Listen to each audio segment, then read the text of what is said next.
Here are some tips to grow cucumbers really well, get a great harvest, and prevent their major issues. The three biggest issues in my experience with growing cucumbers are pests, white powdery mildew, and bitter tasting fruit. So my first piece of advice is to always grow cucumbers on a trellis of some sort, whether it is a cattle panel arch like you see me growing them this fall, or the string method that you saw me teach last year and the year before. Trellising is going to do two important things. It's going to limit the contact of the leaves to the soil where funguses can be spread onto the leaves, and two, it's going to make it a lot easier to catch issues so you can deal with them early so they don't negatively affect the plants. You can look for frass like you see here, or little holes in the leaves, and then you'll know that there is something like a pickleworm or something else eating your plants. This right here is a pickleworm. They are super easy to deal with organically with BT Thuricide. I have a video in my garden pest tab of how to properly apply it. If you've used it before and it didn't work for you, it's because you were applying it wrong. Trellising also helps limit the spread of white powdery mildew, and it makes it a lot easier to catch it early. Every week I'm going to go through these plants and look for any signs of white powdery mildew. If I see any, then that whole leaf is going to come off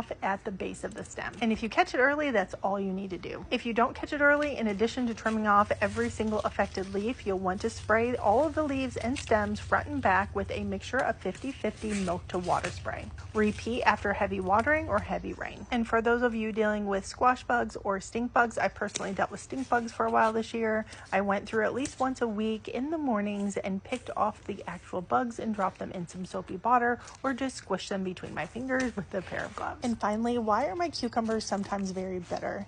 Bitter fruit in cucumbers is a stress response. So if your plants are stressed due to lack of water, drought, high pest issues, or being grown in too high of temperatures for that variety of cucumber, the fruits will be bitter. If you're looking for high temp friendly cucumbers, Suyolong and China Jade are really good choices. As always, let me know if you have any questions in the comments.